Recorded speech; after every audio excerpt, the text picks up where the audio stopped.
So for the last 6 years, I had the great privilege of studying my favorite volcano, which is Santorini in Greece. And as most of you probably know, Santorini is this amazing island. You can see the white houses with the blue rooftops overlooking the Aegean Sea. It's stunning. But it's also one of the volcanoes that hosted one of the biggest eruptions in human history.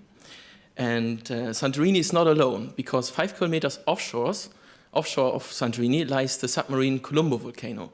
It's completely below the sea level, and it's difficult to study. And we know it's there because 300 years ago it erupted and produced tsunamis and released toxic gases that killed many people on the surrounding islands. So it's a major concern for the people that live there. But it's below the sea level, so it's difficult to study. And we as marine geoscientists, we are very much interested in understanding the history of these volcanoes. So we want to understand how often does it erupt and what are the volumes, and so the hazard of these volcanoes. And in my PhD thesis, I was using what we call marine seismic reflection data. And in order to collect that data, we go out with a ship and we send acoustic waves down to the ocean floor, and it then penetrates through the ocean floor and gets reflected at layer boundaries. So from these data, we process it and we generate these cross-sections. So we have a kind of a cross-section through the Earth. And in this data, you can identify big eruptions and, tectonic faults and these things.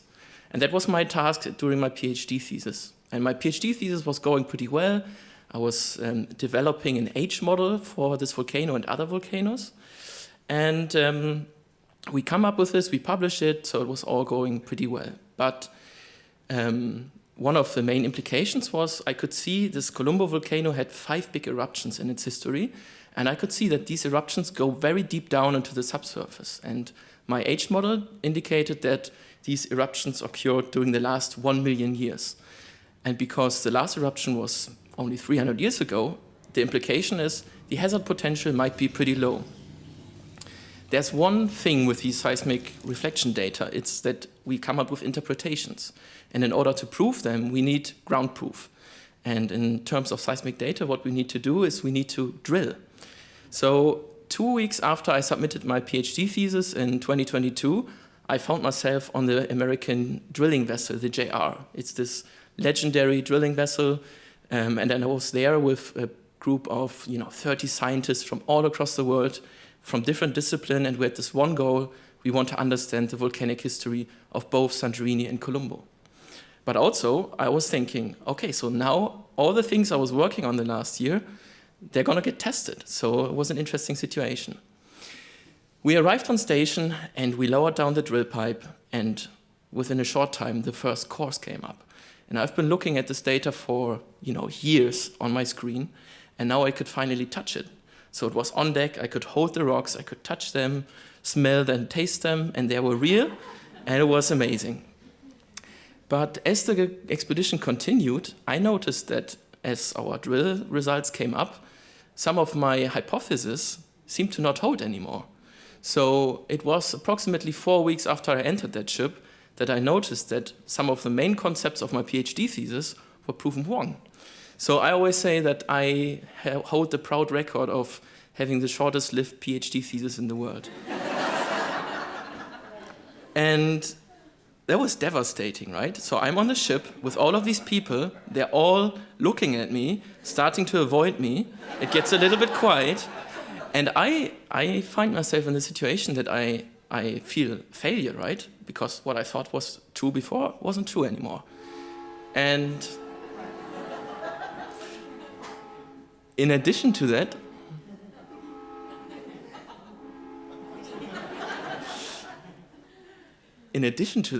I also started to lose trust in the method that I was so confident in, right?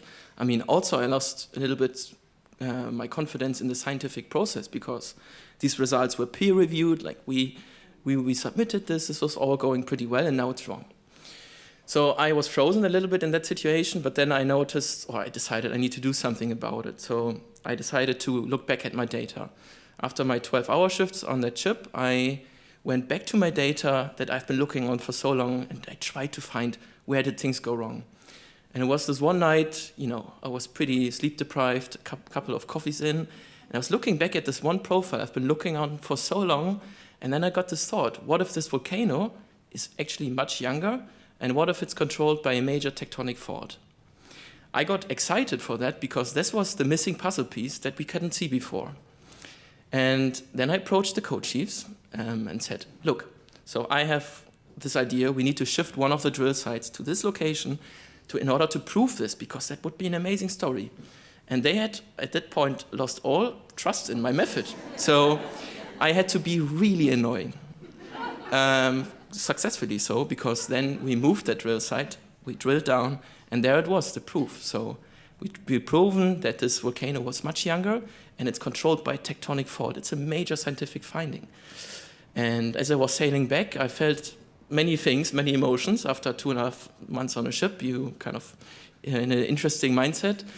But on the one hand, I noticed, okay, so I have a new story to work on, right? So that also brought me here to Hui. I was feeling glad because I learned that what I felt was a failure is basically just science evolving, right? Because previous concept, you get new data, you get the ground proof, you get new insights and new concept. So that's how science works. And another thing that I think we need to acknowledge as a society is that science is complex and science is sometimes contradicting itself. But that's advancement, right? That's how we evolve. And I think the only failure that we can do is stop doing it and stop exploring. Thank you.